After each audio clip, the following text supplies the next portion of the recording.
Hello दोस्तों, so we are continuing this series. ठीक है, तो हमें पता है कि हम यूपीएससी की PYQ series with content enrichment कर रहे हैं और ये one of the finest series होगी। जैसा कि मैंने आपको बता रखा है कि इसमें हम 50 लेक्चर्स कर लेंगे, तो उसके बाद आपको दिखेगा कि हर एग्जामिनेशन में बहुत सारे क्वेश्चन यहाँ से देखने के लिए मिलेगी। तो इसी क्रम में आपको पता होगा कि हम CDS 2 2024 के पेपर को डिस्कस करें, जिसमें क्वेश्चन नंबर 1 के थ्रू हमने हमारा थीम 1 देख लिया है। तो जो भी स्टूडेंट ने नहीं देखा है वो पहले थीम 1 जाके देखेंगे। तो थीम 1 हमारा था macro nutrients versus micro nutrients, जो कि काफ़ी आप लोग के लिए इंपॉर्टेंट रहेगा। तो macro nutrients versus micro nutrients आपको करना है काफ़ी अच्छे से। आज के वीडियो में हम 2 थीम देख लेंगे। ठीक है, तो मैं पहले तो उम्मीद करूंगा कि थीम 1 को आपने बहुत अच्छे से रिवाइज़ किया है और थीम 1 से अगर आप क्वेश्चन आपके रियल एग्जामिनेशन में आता है, अपकमिंग आपका कोई भी एग्जामिनेशन हो CAPF CDS, अगर वहाँ पे क्वेश्चन आता है तो गलत नहीं होना चाहिए, क्योंकि हमने काफ़ी डिटेल में किया है। इतना कहीं भी किसी बुक में नहीं दे रखा जितना हमने डिटेल में किया है। सेम मैनर में आज जो थीम 2 एंड थीम 3 करेंगे उसको इतना डिटेल में करेंगे, NCERT से काफ़ी बियॉन्ड जाकर। NCERT में उतनी डिटेल्स है भी नहीं जितनी हम करने वाले हैं, बेस्ड ऑन PYQ। आपको पता होगा कि मेरी अप्रोच हमेशा सिंपल होती है कि PYQ के बेसिस पे चलना है। जो PYQ के अनुसार से रेलिवेंट है उस पर हम ज़्यादा काम करेंगे compare to here and there. ठीक है, इन सभी की PDF कहाँ मिलती है? एज डिफेंस टेलीग्राम चैनल पर मिलती है, तो वहाँ पर आपको ज्वाइन करना है। तो थीम 2 एंड थीम 3 से भी अगर क्वेश्चन आएगा तो गलत नहीं होना चाहिए। तो उसी क्रम में हम स्टार्ट करते हैं देन, बिना किसी देरी के।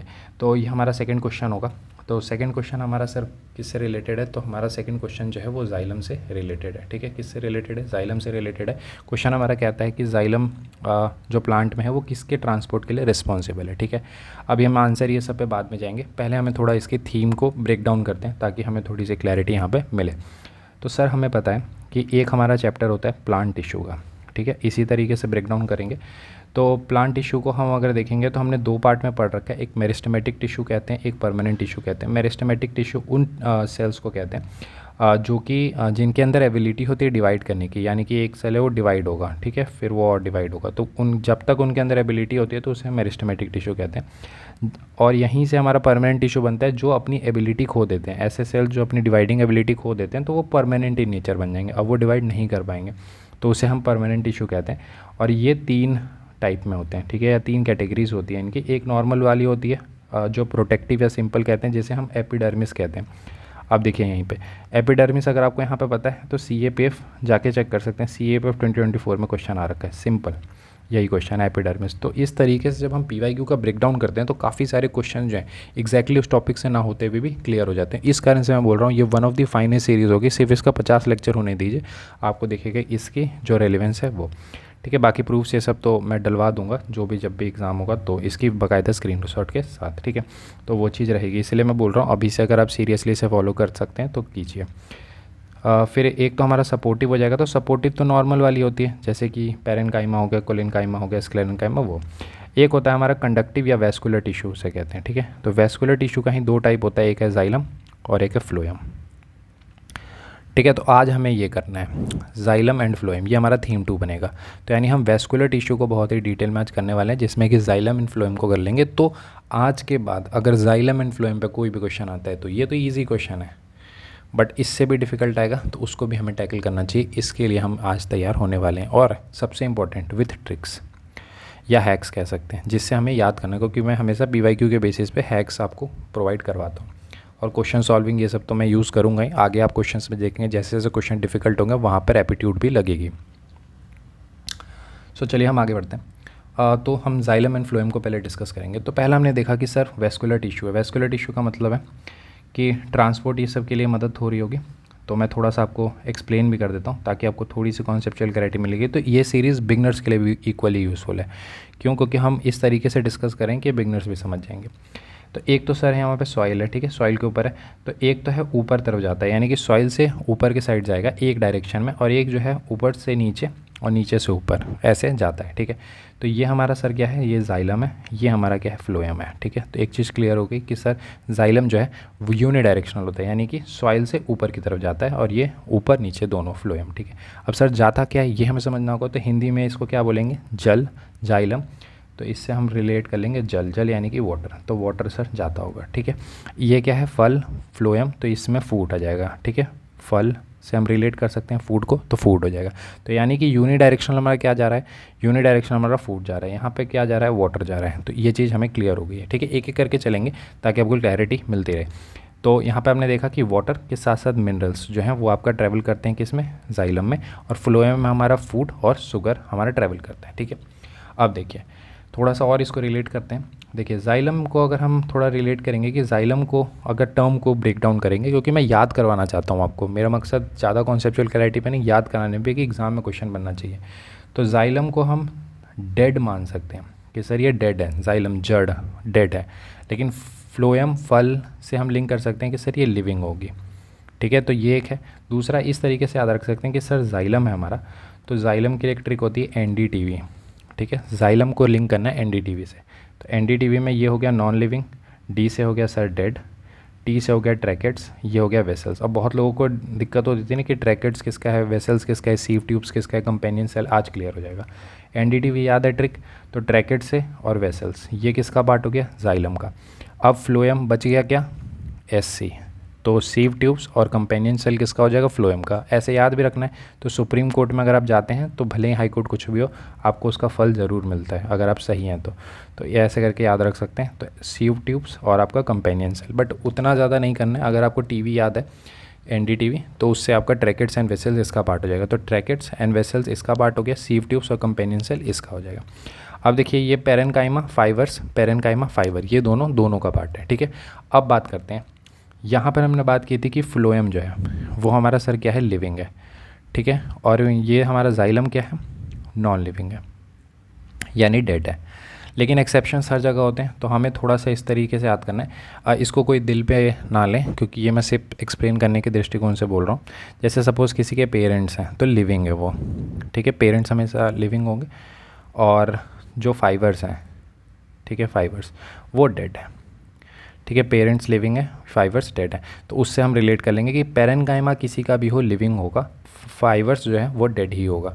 तो हम भी रिलेट करो यहाँ पर। ठीक है, यहाँ पर रिलेट करना है हमें कि फ्लोएम है, जिसका उल्टा होगा वो सोचेंगे हम कि ये तो पूरा लिविंग है, तो इसमें डेड पार्ट कौन सा हो सकता है, तो फ्लोएम फाइबर। तो फ्लोएम फाइबर जो है हमारा डेड होता है। जाइलम में तो सारा कुछ नॉन लिविंग है, लेकिन पेरेंट्स तो सभी के लिविंग होते हैं, तो इसलिए हम इसको करेंगे जाइलम पेरेनकाइमा। ठीक है, तो जाइलम पेरेनकाइमा। अब यहाँ पे ये सारा डिटेल में दे रखा है, मैं एक्सप्लेन कर रहा हूँ सिर्फ आपको। तो आप देखेंगे ये मोस्टली डेड होता है, बट जाइलम पेरेनकाइमा जो है हमारा क्या है, लिविंग है। और यहाँ पर ये सारा लिविंग है, बट ये हमारा फ्लोएम फाइबर जो है वो आपका नॉन लिविंग है। ठीक है, ये हो गई। इसके बाद थिक, और इसकी जो वॉल होती है थिक होती है, और लिग्नाइट वॉल होती है। लिग्नाइट वॉल का मतलब क्या होता है थोड़ा समझ लेते हैं। ऐसे तो इन सभी की ज़रूरत नहीं है। एक आपका कंपोनेंट होता है लिग्नाइन, उसे कहते हैं, ग्लू टाइप का होता है, तो उसकी वजह से थिक बनती है, तो वो चीज़ है। ये हमारी थिनर होती है, सेलुलोज से होता है। ठीक है, साइटोप्लाज्म की बात कर लेते हैं। तो cytoplasm mature tracheids and vessels में प्रेजेंट नहीं होते, तो बस आपको ये याद रखना है कि एब्सेंट होते हैं इसमें और इसमें प्रेजेंट होते हैं, दैट्स इट। फिर सीव ट्यूब्स में किसी प्रकार का न्यूक्लियस नहीं होता है, ये चीज़ हमें याद रखना है। यूनिडायरेक्शनल होता है, ये मैंने बात कर ली है। वाटर मिनरल्स पता हो गया आपको, ठीक है, तो शुगर इसमें ट्रांसपोर्ट होता है, ये क्लियर है। पैसिव ट्रांसपोर्ट होता है, इसमें एनर्जी की रिक्वायरमेंट नहीं होती है। और वाटर है तो ऐसे करके याद रखना कि वाटर है तो इसमें ट्रांसपोर्ट के लिए एनर्जी की ज़रूरत नहीं पड़ती है। बट फूड, फ्रूट्स, ये सब को हमें करना है तो उसके लिए एनर्जी चाहिए। ठीक है, अब जैसे आपके पास सपोज़ वो बॉटल में पानी देने आते होंगे, तो आपने देखा होगा उतना केयर नहीं करते, बट अगर फ्रूट्स ये सब देने आएंगे तो केयर करेंगे, तो उसमें एनर्जी लगेगी। तो इसी कारण से फ्लोएम में एनर्जी की रिक्वायरमेंट पड़ती है, तो एक्टिव ट्रांसपोर्ट होता है, इसमें पैसिव ट्रांसपोर्ट होता है। ठीक है, तो I hope you get the clarity. इसमें भी सेम ही चीज़ें हैं, बस एक दो इंपॉर्टेंट नाम दे रखे हैं, तो वो आप देख लेंगे। बाकी सारा वही जो कॉन्सेप्ट है वो आपको यहाँ पर एक्सप्लेन्ड है, तो जब PDF मिलेगी तो आप कर सकते हैं। अब यहाँ पर देख लेते हैं, यहाँ पर क्या दे रखा है, जाइलम दे रखा है। ठीक है, तो जाइलम का कौन सा हो जाएगा सर, ट्रैप क्या था, वाटर। वाटर ट्रैप को काट देंगे, वाटर एंड जाइलम जल। ठीक है, तो वाटर एंड डिजॉल्व मिनरल, तो ये हमारा करेक्ट हो जाएगा। फूड किसका होता है सर, फ्लोएम का होता है। किसका होता है, फ्लो। गैसेस का कौन सा होता है, स्टोमेटा। अब चलिए रिवाइज करते हैं एक चीज़। थीम 1 जिन भी बच्चों ने देख के आए होंगे, अब बताइए स्टोमेटा के ओपनिंग एंड क्लोजिंग के लिए कौन सा न्यूट्रिएंट्स की ज़रूरत पड़ती है। क्लियर मैंने बताया है एक लाइन में कि कौन से न्यूट्रिएंट्स की ज़रूरत पड़ती है स्टोमेटा के ओपनिंग एंड, ये कमेंट सेक्शन में अब आपको बताना है। अगर आपने अच्छे से रिवाइज करके आए तो आप बता पाएंगे। ठीक है, moving to the next question, या कह लें नया थीम हमारा होगा, थीम नंबर 3। ठीक है, थीम 3।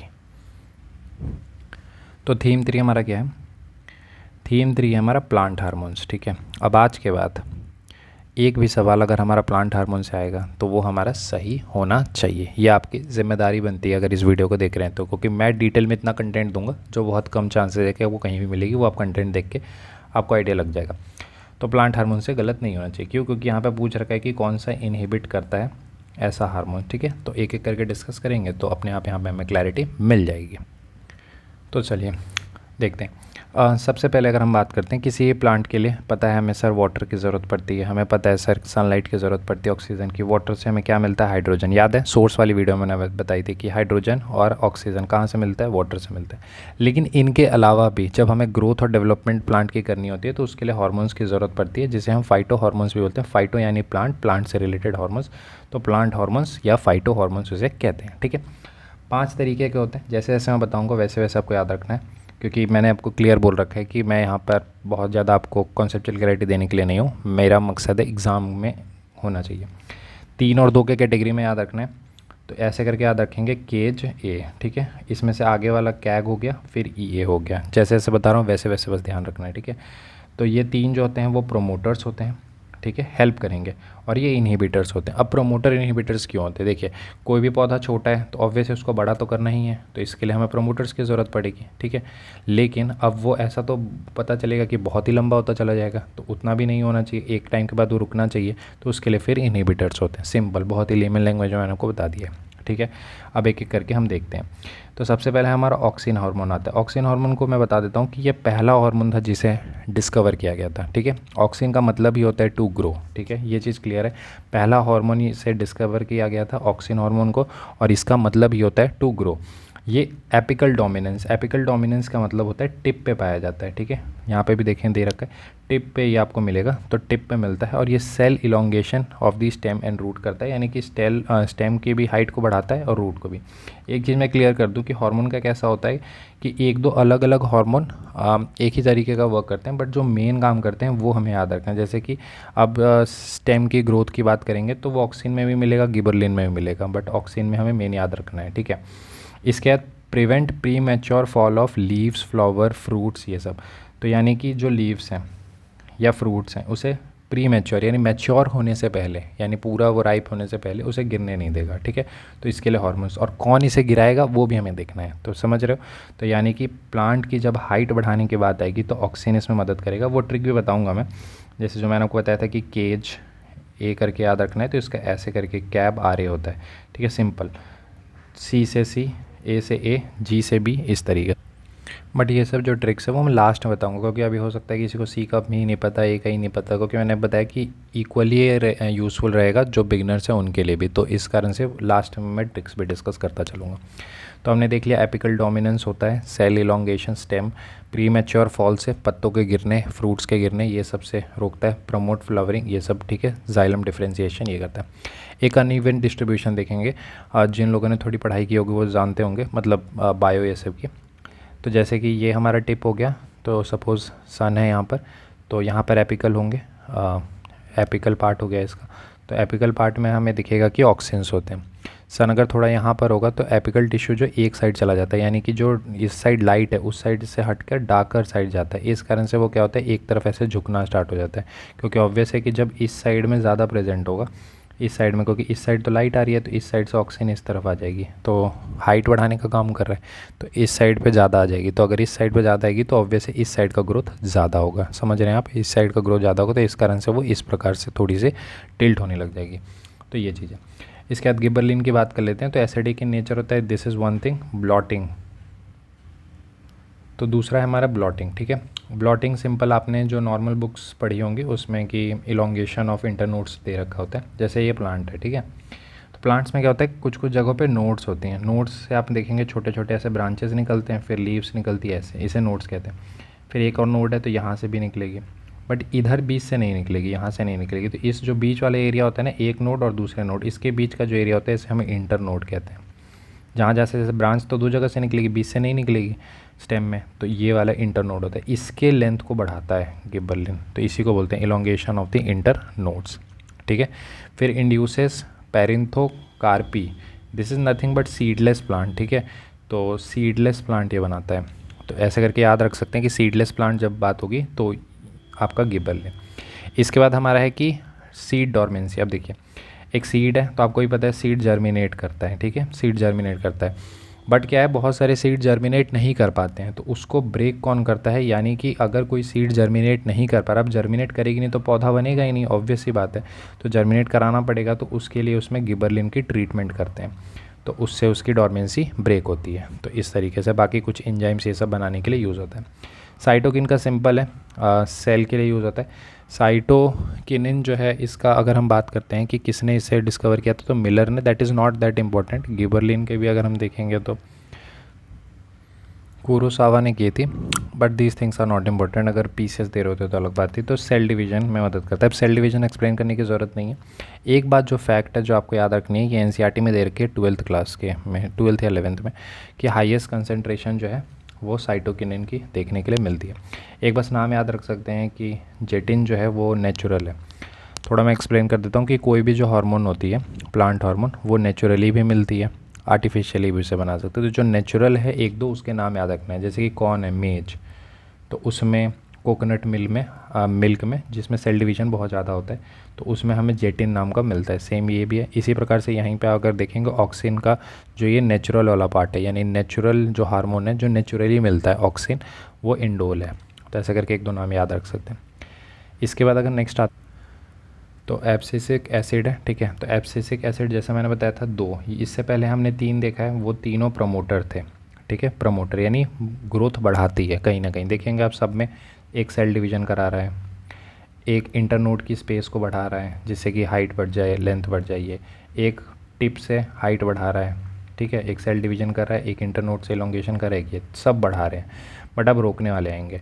तो इसमें पहला हमने देखा एब्सिसिक एसिड हमारा हो गया, जो कि ग्रोथ इनहिबिटिंग हार्मोन्स हैं, जिसे स्ट्रेस हार्मोन भी बोलते हैं, जो कि लीव्स ये सब को तो टूटने या कह सकते हैं गिरने के लिए, तो ये चीज़ आप याद रख सकते हैं, ठीक है। तो ये लीव्स एंड फ्रूट्स आपके गिर जाते हैं। इथिलीन तो सिंपल ये हमारा गैसियस फॉर्म में होता है, एकमात्र प्लांट हार्मोन है जो हमारा गैसियस फॉर्म में, तो एक बात ये याद रख सकते हैं। दूसरा हमारा राइपनिंग यानी फूड के पकने में इसका यूज़ आता है। बाकी ये है, तो देखिए इसमें क्या होता है कि इपिनेस्टी का मतलब ये होता है कि नॉर्मली लीव्स का ऐसा होना चाहिए, बट इपिनेस्टी में क्या होता है कि लीव्स ऐसे थोड़ी झुक जाती है, तो इसी को इपिनेस्टी कहते हैं। These things are not important, but ripening ही याद रखना।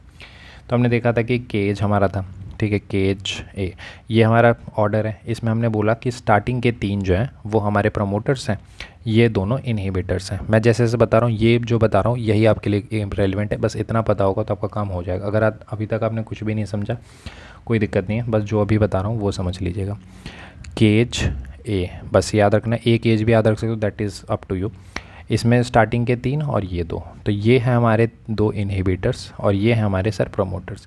सी से इसको इस तरीके से कैप आर ए ऐसे करके भी याद रख सकते हो। तो इसमें देखिए सी फॉर साइटोकिनिन, तो सेल डिवीज़न। ए से हमने ऑक्सिन देखा था, एपिकल डोमिनेंस ऐसे करके याद रख सकते हैं। गिबरलिन का ब्लॉटिंग आप याद रख सकते हैं, इंटरनोड जो जैसे याद रखना है वैसे रखिए। इथिलीन राइपनिंग के लिए यूज़ होता है, और एब्सिसिक एसिड का भी इसमें यूज़ हो जाता है, तो सेम ही हो जाएगा। तो वैसे करके आपका 5 था, ठीक है। अब देखिए सिंपल क्या पूछ रखे हैं, इनहिबिटर्स। तो इनहिबिटर्स में हमने क्या देखा था, केज ए, ठीक है। तो इथिलीन या एब्सिसिक एसिड, तो एक ही मात्रा है, एब्सिसिक एसिड इथिलीन भी होता है, तो यानी ये भी प्रमोटर है। क्यों सर ये प्रमोटर है? ऑक्सिन किस में मदद करेगा? एपिकल डोमिनेंस टिप पे प्रेजेंट है, इसकी ग्रोथ को बढ़ा देगा, यानी कि हाइट बढ़ेगी प्लांट की। साइटोकिन सेल डिवीज़न कर देगा सर, ठीक है, सेल डिवीज़न कर देगा। गिबरलिन क्या करता है, इंटरनोड्स के बीच की जो एरिया है उसको बड़ा कर देते हैं। सबसे ज़्यादा कंसंट्रेशन किसकी होती है? इसकी सबसे ज़्यादा कंसंट्रेशन होती है। तो कोई पूछे कि कौन सा प्लांट हार्मोन सबसे ज़्यादा है, तो ये वाला हो जाएगा। इस एसिड की यूज़ कहाँ आती है? पत्तों को ऐसे गिरा देता है, ये फ्रूट्स को गिरा देता है, तो इसके सेंस में इसका यूज़ आता है। तो ओवरऑल आपको पूरा पिक्चर मिल गया होगा कि प्लांट हार्मोन का। अब मुझे लगता है कि प्लांट हार्मोन पे कोई भी क्वेश्चन है, अभी तो सिर्फ इतना ही है, बहुत डिटेल में भी आ जाएगा तो भी। अब जैसे मैं बोलूँ कि एक क्वेश्चन आए कि कौन सा प्लांट हार्मोन है, उसे स्ट्रेस हार्मोन कहते हैं, तो डायरेक्ट आपका क्या आएगा? एब्सिसिक, ठीक है। तो इस तरीके से आपको चीज़ें करनी होंगी, ठीक है। हाईएस्ट कंसंट्रेशन वाला ही मैंने पूछ लिया। एक क्वेश्चन आपको जाने से पहले मैं पूछूंगा कि आप कौन सा, जस्ट अ मिनट, ठीक है, एक ये ले लेते हैं, सीडलेस फ्रूट जो है किस हार्मोन के थ्रू बनती है, सीडलेस फ्रूट, ठीक है। तो ये आपको कमेंट सेक्शन में बताना होगा कि सीडलेस फ्रूट जो है वो किस के थ्रू बनती है, तो ये वाला हार्मोन आपको बताना होगा। तो ओवरऑल आपको क्लैरिटी मिल गई होगी कि सर हमने 3 थीम कर लिए हैं। अब अगर ये 3 थीम पे क्वेश्चन आ जाए, macronutrients, micronutrients, xylem, phloem, plant hormones, question गलत नहीं होना चाहिए, ठीक है। So thank you and have a nice day.